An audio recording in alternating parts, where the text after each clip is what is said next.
فجر کی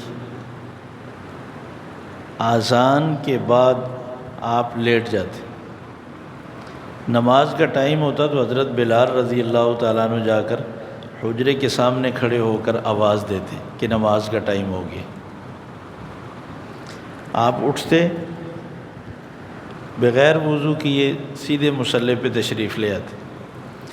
اما عائشہ صدیقہ رضی اللہ تعالیٰ عنہ نے پوچھا کہ یا رسول اللہ آپ لیٹے ہوتے ہیں اور پھر آپ وضو نہیں کرتے، آپ سیدھے نماز کے لیے چلے جاتے ہیں۔ آپ نے فرمایا میری آنکھیں سو رہی ہوتی ہیں، میرا دل جاگ رہا ہوتا ہے، یعنی میں صرف سستانی کے لیے لیٹتا ہوں، جاگ رہا ہوتا ہوں، تو اس لیے وضو کی ضرورت نہیں رہتی۔ ایک دفعہ حضرت بلال رضی اللہ تعالیٰ عنہ نے جا کر آواز لگائی الصلاۃ خیر من النوم، نماز کے لیے جگاتے تو تھے نا، آواز دیتے تھے نماز کا ٹائم ہو گیا، تو انہوں نے کہا الصلاۃ خیر من النوم۔ آپ نے یہ جملہ بہت پسند کیا، فرمایا کہ یہ بہت خوبصورت جملہ ہے، اس کو فجر کی اذان میں حی علی الفلاح کے بعد 2 دفعہ کہا کرو۔ اس کے بعد سے پھر فجر کی اذان میں الصلاۃ خیر من النوم یہ کہنا شروع کر دیا۔ الصلاۃ نماز، یہ سینکڑوں دفعہ قرآن مجید میں یہ لفظ بار بار ہے، اور اس کی جمع آتی ہے الصلوات، حافظوا علی الصلوات، ساری نمازوں کی حفاظت کرو۔ ان الصلاۃ تنہی عن الفحشاء والمنکر، بے شک نماز ہر طرح کی بے حیائی اور برائی سے روکتی ہے۔ تو الصلاۃ کے معنی ہے نماز، خیرن کے معنی ہے بہتر۔ قرآن مجید میں یہ بھی لفظ بہت زیادہ استعمال ہوا ہے۔ لیلۃ سورہ قدر میں آتا ہے نا، وما ادراک ما لیلۃ القدر، آپ کیا جانیں کہ لیلۃ القدر کیا ہے؟ لیلۃ القدر خیر من الف شہر، لیلۃ القدر کی ایک رات خیر افضل ہے، بہتر ہے، من الف شہر، الف ہزار کو کہتے ہیں، شہر مہینے کو کہتے ہیں، اور من کا معنی ہم نے پڑھا ہے نا سے، لیلۃ القدر 1000 مہینوں سے افضل ہے، تو خیرن کا معنی ہوا بہتر، نماز بہتر ہے، من کا معنی سے، النوم نیند۔ آیت الکرسی میں ہم پڑھتے ہیں لا تأخذہ سنۃ ولا نوم، سنۃ کے معنی ہے اونگ، صرف جھٹکا لینا، اور نوم کے معنی ہے نیند۔ اللہ کو نہ اونگ آتی ہے نہ نیند آتی ہے۔ نماز بہتر ہے نیند سے، الصلاۃ نماز خیر بہتر ہے نیند سے۔ بولیں کیا معنی ہوگا اس کا؟ نماز بہتر ہے نیند سے۔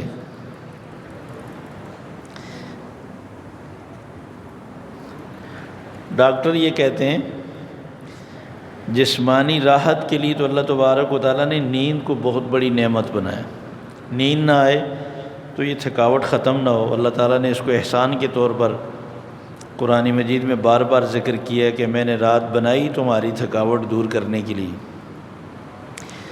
مگر فجر کے وقت سونا یہ جسمانی طور پر بھی ٹھیک نہیں۔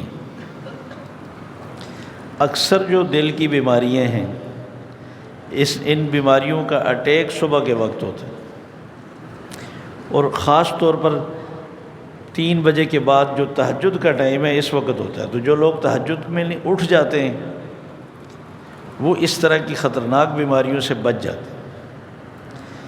تو یہ لیٹے لیٹے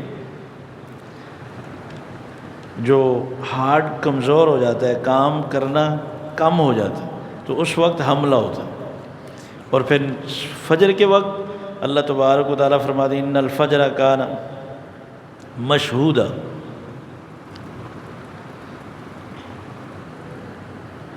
کہ ان القرآن اقم الصلاۃ لدلوک الشمس الی غسق اللیل وقرآن الفجر کان مشہودا، کہ فجر کے وقت جب تلاوت ہوتی ہے نا، اس میں رات کی ڈیوٹی دینے والے فرشتے بھی، دن کی ڈیوٹی کرنے والے فرشتے بھی، اس کے علاوہ بھی بہت سارے فرشتے جمع ہوتے ہیں۔ جو لوگ جماعت سے رہ جاتے ہیں وہ کتنی بڑی خیر سے رہ جاتے ہیں، وہ سارے فرشتے مل کر آمین کہتے ہیں۔ جس کی آمین فرشتوں کی آمین سے مل جاتی ہے، فرمایا اس کے سارے گناہ معاف ہو جاتے ہیں۔ جس مجلس میں بڑے بڑے لوگ آئے ہوں، سارے کام چھوڑ کر کہتے ہیں یار یہ بڑی اہم مجلس ہے، بڑے بڑے لوگ آئے ہیں، ضرور کوئی نہ کوئی فائدہ تو ہوگا نا۔ اتنی مبارک مجلس ہر محلے میں صبح منعقد ہوتی ہے جس میں سارے فرشتے موجود ہوتے ہیں، اس سے رہ جانا کتنے بڑے نقصان کی بات ہے۔ تو فرمایا الصلاۃ خیر من النوم۔ میں ایک تدفین میں گیا، تدفین کے بعد مغرب کے ٹائم تدفین ہوئی تو مغرب کی اذانیں ہو رہی تھی، تو ایک صاحب کھڑے ہو گئے، انہوں نے فجر کی پوری اذان کہی اور آخر میں کہا الصلاۃ خیر من النوم۔ وہ میں نے اس سے کہا، میں نے کہا سارے جاگ رہے ہیں، اس وقت کون سو رہا ہے کہ آپ کہہ رہے ہیں الصلاۃ خیر من النوم؟ پھر تدفین کے پورے عمل میں رسول اکرم صلی اللہ علیہ وسلم نے تو پوری زندگی کبھی اذان نہ کہی ہے، نہ کسی کو حکم دیا ہے، یہ کیوں شروع کر دیا آپ؟ کہنے لگے جی سنا ہے شیطان اذان سے بھاگ جاتا ہے، تو ہم نے اس لیے دی ہے تاکہ اندر سوالات ہوں گے تو شیطان کی بلا نہ دے، شیطان کو بھگانے کے لیے دی ہے۔ میں نے کہا یہ کس نے بتایا اندر سوال ہوتے ہیں اور شیطان دشمن ہے، خطرناک ہے؟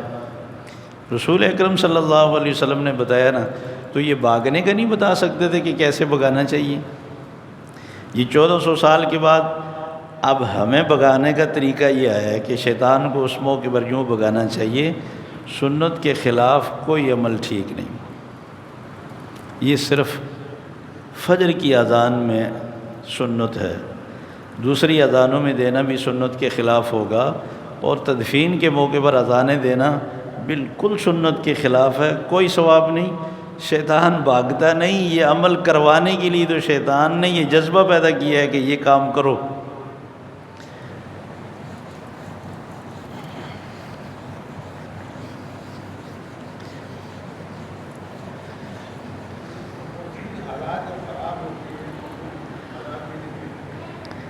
ماشاءاللہ بہت اچھا سوال کیے۔ حالات خراب ہو لوگ چھت پہ چڑھ جاتے ہیں، اذانیں دیتے ہیں، بالکل کسی سنت سے ثابت نہیں، کسی جگہ کوئی حکم نہیں۔ نماز پڑھنے کا حکم ہے، دعائیں مانگنے کا حکم ہے۔ اب عائشہ صدیقہ رضی اللہ تعالیٰ عنہ بڑی خوبصورت بات ذکر کرتی ہیں، کہتی ہیں جب آندھی آتی، بادل آتے، آپ کا رنگ بدل جاتا تھا، کبھی آپ اندر جاتے کبھی باہر جاتے، کبھی اندر جاتے کبھی باہر جاتے، نماز میں مصروف ہو جاتے، لمبی دعا مانگتے، جب بارش برسنی شروع ہو جاتی پھر آپ کا رنگ ٹھیک ہو جاتا۔ میں نے ایک دفعہ پوچھا کہ یا رسول اللہ یہ اتنے کیوں گھبرا جاتے ہیں آپ نے فرمایا یہ پہلی قوموں پر بھی ایسے ہی آندھی آتی، بادل آتے، لوگ خوش ہو جاتے کہ آپ بارش برسے گی، وہ بارش نہیں ہوتی، وہ اللہ کا عذاب ہوتا تھا۔ مجھے یہ ڈر لگ جاتا ہے کہ کہیں اللہ کا عذاب نہ ہو، تو جب بارش برستی ہے مجھے وہ خوف ختم ہو جاتا۔ تو ایسے موقع پر رسول اکرم صلی اللہ علیہ وسلم نے فرمایا، عمل کر کے دکھایا کہ دعائیں مانگنی چاہیے اور نماز پڑھنی چاہیے تاکہ اللہ تبارک و تعالیٰ کسی آنے والی مصیبت کو ٹال دیں۔ سورج گرہن ہو، چاند گرہن ہو، ایسے موقع پر بھی آپ نے نماز کا اہتمام کی۔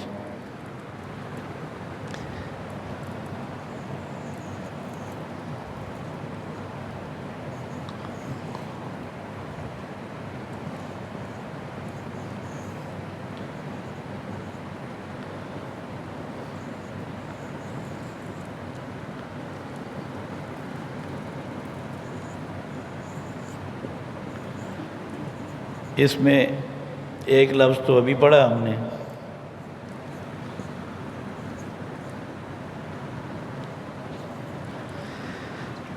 قد قامت الصلاۃ، نماز کھڑی ہو چکی، قد قامت کھڑی ہو گئی، الصلاۃ نماز۔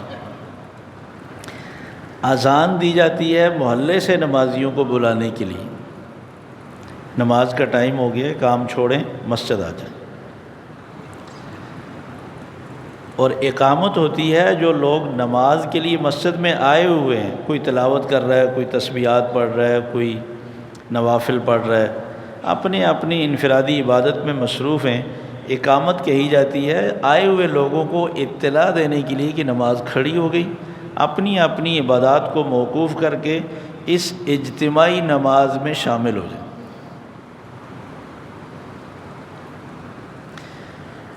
تو اطلاع سے پہلے کچھ لوگ کھڑے ہو کر پھر ڈھونڈتے رہتے ہیں کہ امام صاحب کہاں ہیں۔ رسول اکرم صلی اللہ علیہ وسلم نے فرمایا جب تک مجھے نہ دیکھو مت کھڑے ہوا کرو۔ تو امام اگر قبلے کی طرف سے آ رہا ہو تو مصلی پہ آ جائے تو پھر کھڑا ہونا چاہیے، اور اگر پچھلے دروازے سے آ رہا ہو تو پھر جس صف میں گزرتا جائے تو نمازی کھڑے ہوتے جائیں۔ تو نماز بعض دفعہ لوگ کھڑے رہتے ہیں، امام نہیں ہوتا تو پھر فیصلہ کرتے ہیں کہ ابھی تھوڑی دیر بیٹھ جانا چاہیے۔ تو یہ پھر بیٹھ جانا، کچھ لوگ کھڑے ہو جانا، یہ بڑا عجیب سا منظر ہوتا ہے۔ نماز ہمیں ڈسپلن سکھاتی ہے۔ تو قد قامت الصلاۃ، جب تک نمازی بیٹھا رہتا ہے نا، فرشتے 3 دعائیں مانگتے ہیں۔ اللہم صلی علیہ، یا اللہ اس پہ رحمت نازل فرما۔ اللہم اغفر لہ، یا اللہ اس کے گناہ معاف فرما دے۔ اللہم ارحم لہ، یا اللہ اللہم ارحمہ، اس پر رحم فرما۔ کتنے خوش نصیب ہیں جو تھوڑی دیر پہلے آ کر انتظار میں بیٹھتے ہیں اور یہ 3 دعائیں فرشتے اس کے لیے لگاتار مانگتے رہتے ہیں۔ اس لیے فرمایا باوضو ہو کر نماز کے انتظار میں بیٹھنا یہ بھی نماز میں ہی شمار ہوتا ہے۔ تو اس لیے بہت بڑا ثواب ہے نماز کے انتظار میں بیٹھے رہنا۔ قد کے معنی، قامت کے معنی ہے قائم ہو گئی، تو قد اس موقع پر لگایا جاتا ہے جب کوئی بات بہت پکی ہو، کھڑی ہو چکی، حالانکہ ابھی کھڑی ہو رہی ہے، تو یہ اطلاع ہے کہ بھائی اب مزید دیر نہ کرنا ورنہ تم تکبیر اولی سے رہ جاؤ گے۔ قد قامت الصلاۃ، میں نے بتایا تھا نا گول تا پہ جب رکیں گے تو پھر تا نہیں پڑھیں گے، پھر اس کو ہا پڑھیں گے۔ قد قامت الصلاۃ، قد قامت الصلاۃ نہیں پڑھیں گے، قد قامت الصلاۃ۔ کچھ یہ غلطی کرتے ہیں کہ یہ جو قاف ہے نا اس کو کاف پڑھ دیتے ہیں، جیسے کراچی کا کاف، قد کا، یہ غلط ہے۔ قد کا معنی مشقت، چھوٹے کاف کے ساتھ، اس کی معنی کیا ہے؟ مشقت، اور قاف کے معنی ہے قد، پکی بات۔ تو اس لیے قد قامت الصلاۃ، اس قاف کے بعد جو الف ہے یہ قاف کو کھینچنے کے لیے، قامت الصلاۃ، قد قامت الصلاۃ، 2 دفعہ، پکی بات، کھڑی ہو چکی نماز، کھڑی ہو چکی نماز۔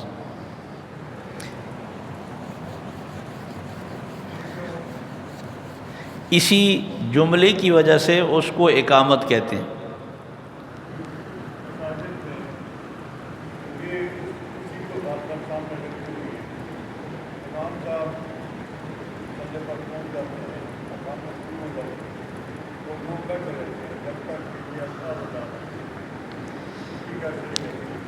فقہا نے یہ بات لکھی ہے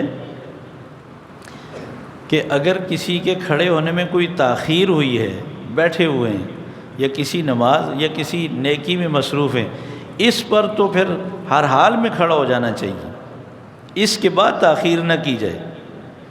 لیکن یہ مطلب نہیں ہے کہ سارے بیٹھے رہیں تو اسی موقع پر کھڑے ہوں۔ یہ حدیثیں جو عام طور پر نمازی سنتے ہی رہتے ہیں کہ رسول اکرم صلی اللہ علیہ وسلم مصلی پہ کھڑے ہو کر صفیں سیدھی کرواتے تھے، حتیٰ کہ تیر ایسے سینوں کے آگے رکھ کر فرماتے تھے جو پیچھے ہے اس کو کہتے تھے آگے ہو جاؤ، جو آگے ہے تو کہتے تھے فرماتے تھے پیچھے ہو جاؤ تاکہ صف سیدھی ہو جائے۔ تو اگر نمازی قد قامت الصلاۃ پہ اٹھیں گے تو صفیں کب سیدھی کریں گے؟ جبکہ اقامت کے بعد نماز فوراً شروع کر دینی چاہیے، اس میں تاخیر ٹھیک نہیں ہے، پھر باتیں بھی ٹھیک نہیں ہیں اس میں۔ تو یہ اقامت شروع ہونے سے پہلے آپ صفیں درست فرماتے تھے۔ اور آپ نے بڑا خوبصورت طریقہ بتایا کہ ہر آدمی اپنا کندھا دوسرے کے کندھے کے برابر میں کرے، ٹخنے کے برابر ٹخنا رکھے، صف سیدھی ہو جائے گی۔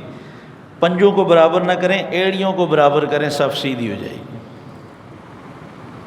تو یہ اقامت سے پہلے ہی کھڑا ہونا چاہیے، جیسے اقامت شروع ہو نمازیوں کو کھڑا ہو جانا چاہیے۔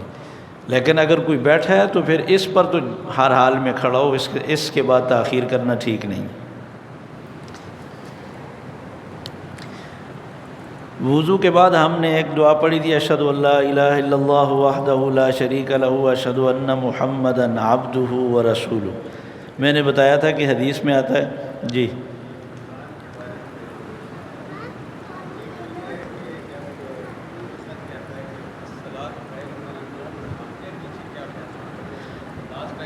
جی جی جی جی اقامت میں تو پوری اقامت میں وہی الفاظ دہرانے ہیں، صرف حی علی الصلاۃ اور حی علی الفلاح کی جگہ لا حول ولا قوت الا باللہ۔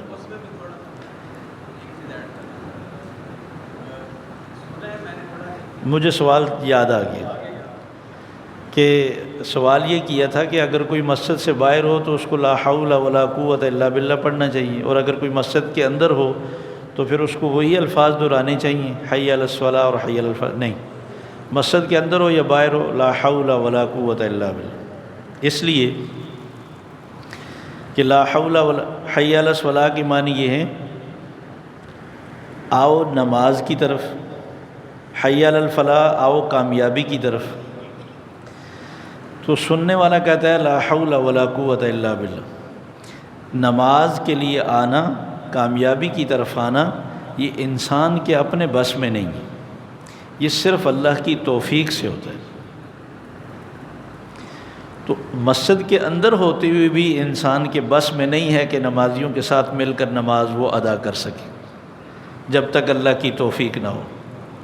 اس کا وضو ٹوٹ سکتا ہے، اچانک کوئی خبر آ سکتی ہے گھر سے، وہ گر سکتا ہے، مسجد میں کوئی ایسا حادثہ واقع ہو سکتا ہے۔ تو جب تک اللہ تبارک و تعالیٰ کی توفیق نہ ہو کوئی کام نہیں ہو سکتا۔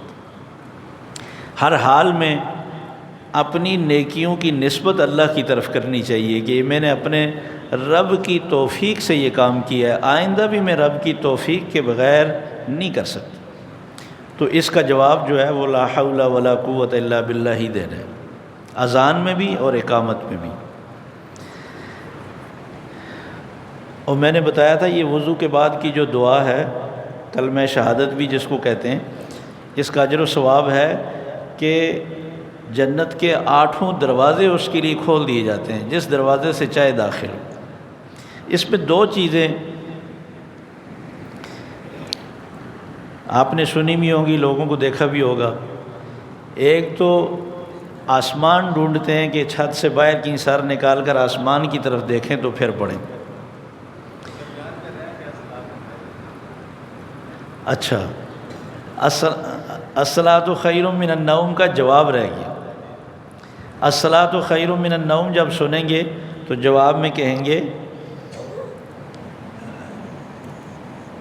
یہ تو ابھی پڑھا ہے قد،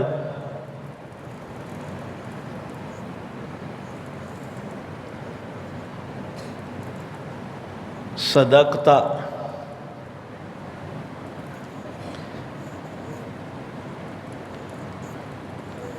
وبررتا۔ صدقتا صادق سے ہے، آپ نے سچ کہا. جو کہنے والا ہے مؤذن وہ کہہ رہا ہے نا الصلاۃ خیر من النوم، نماز نیند سے بہتر ہے، تو سننے والا کہہ رہا ہے قد صدقت، آپ نے سچ کہا کہ واقعی نماز نیند سے بہتر ہے. وبررت، اور آپ نے نماز کے لیے بلا کر نیکی کی. وبررت جیسے لیس البر، بر کہتے ہیں نیکی کو، وبررت اور آپ نے نیکی کی. آپ نے جو کہا سچ کہا، وبررت اور آپ نے نماز کی طرف بلا کر نیکی کی. جو نماز اذان کے بعد کی دعا ہے نا، دعا پڑھنے والا کہتا ہے اللہم رب هذه الدعوة التامة والصلاة القائمة، اے رب جو اس مکمل دعوت کا رب ہے، جو اس کھڑی ہونے والی نماز کا رب ہے. تو یہ جو اذان ہے یہ مکمل دعوت ہے کہ اس نے پہلے یہ دعوت دی کہ اللہ سب سے بڑا ہے. پھر دوبارہ اس نے کہا کہ میں گواہی دیتا ہوں کہ اللہ کے سوا کوئی معبود نہیں. پھر اس نے کہا کہ میں گواہی دیتا ہوں کہ محمد صلی اللہ علیہ وسلم اللہ کے رسول ہیں. پھر اس کے بعد اس نے کہا آؤ نماز کی طرف، پھر کہا کہ آؤ کامیابی کی طرف، پھر کہا اللہ سب سے بڑے ہیں، پھر کہا لا الہ الا اللہ، اللہ کے سوا کوئی عبادت کے لائق نہیں. تو یہ مکمل دعوت ہے، مگر نہ دعوت دینے والے کو اس کا مفہوم آتا ہے، نہ سننے والے کو مفہوم آتا ہے. تو یہ کتنی عظیم دعوت ہے. رسول اکرم صلی اللہ علیہ وسلم نے دعائی کلمات میں کہا اللہم رب هذه الدعوہ، اس دعوت تامہ، اس مکمل دعوت کے رب. تو میں نے بتایا تھا جو دعا پڑھے گا کیا اجر ملے گا. رسول اکرم صلی اللہ علیہ وسلم نے فرمایا کہ میرے لیے لازم ہے، واجب ہے، میں کل قیامت کے دن اس کے حق میں اللہ کی بارگاہ میں سفارش کروں. اور وضو کے بعد کی دعا پر 8 دروازے کھل جائیں گے. ایک اور دعا ہے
اللہم اجعلنی من التوابین واجعلنی من المتطہرین. اللہم اے اللہ،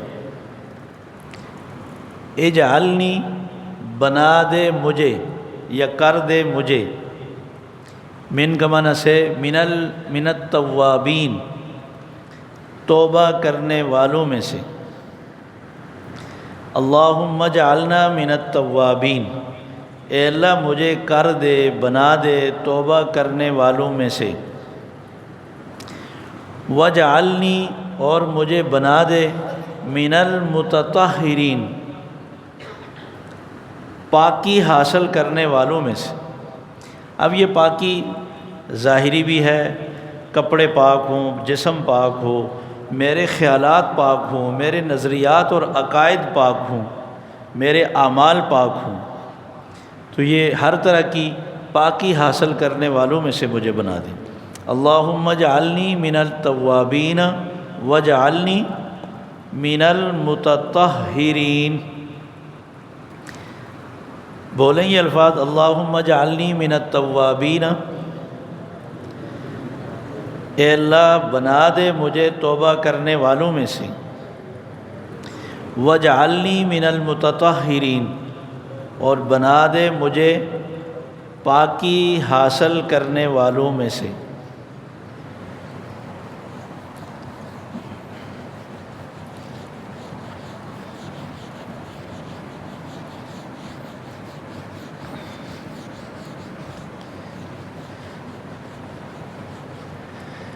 چھ الفاظ بڑے مختصر سے جو بہت زیادہ استعمال ہوتے ہیں، وہ میں بھی لکھوں گا، آپ تقریباً اس کو پڑھتے ہی ترجمہ بھی کر لیں گے، یہ آپ کو نئے یاد کرنے۔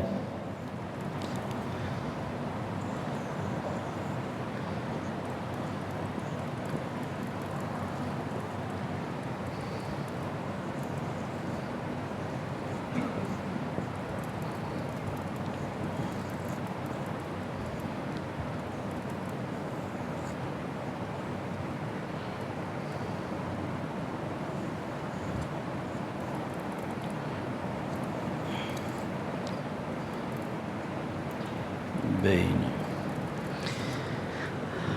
قبل، بعد، عند، حول، مع، بین۔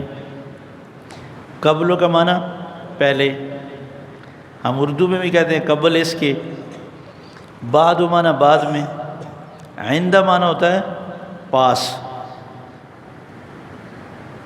کہتے ہیں نا آپ اپنا کوئی عندیہ دیں کہ آپ کی کیا سوچ ہے، عند کا لفظ اس کا معنی ہے پاس۔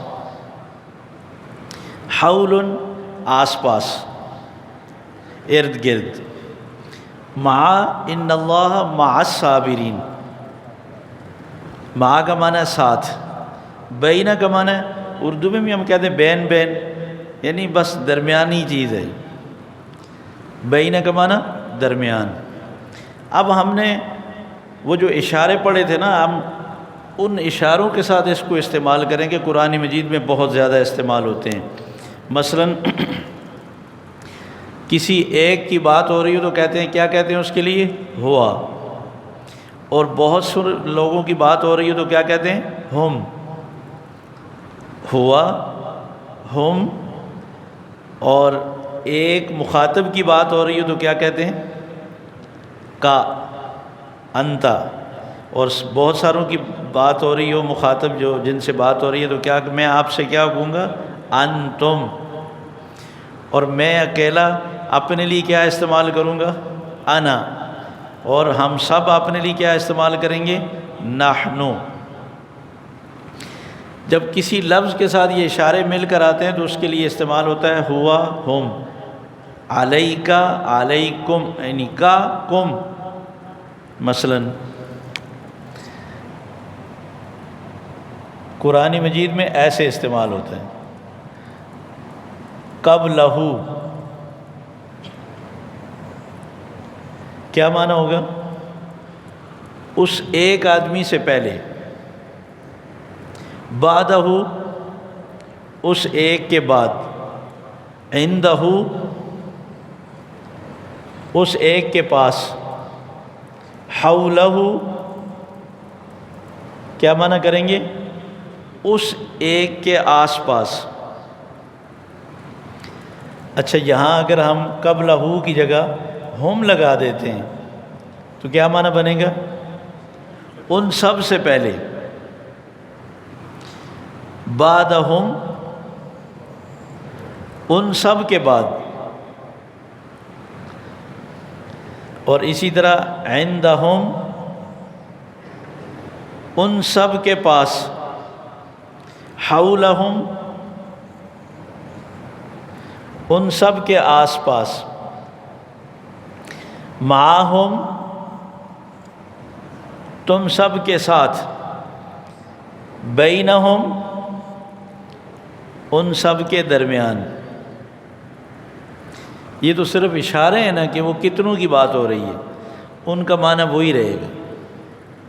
قبل کا معنی کیا ہے؟ پہلے۔ بعد کا معنی کیا ہے؟ بعد میں۔ عند کا معنی کیا ہے؟ پاس۔ حول کا معنی کیا ہے؟ آس پاس۔ مع کا معنی کیا ہے؟ ساتھ۔ بین کا معنی کیا ہے؟ درمیان۔ یہ 6 الفاظ آپ نے یاد کرنے، قبل و بعد و عند حول۔ قبل کا معنی کیا ہے؟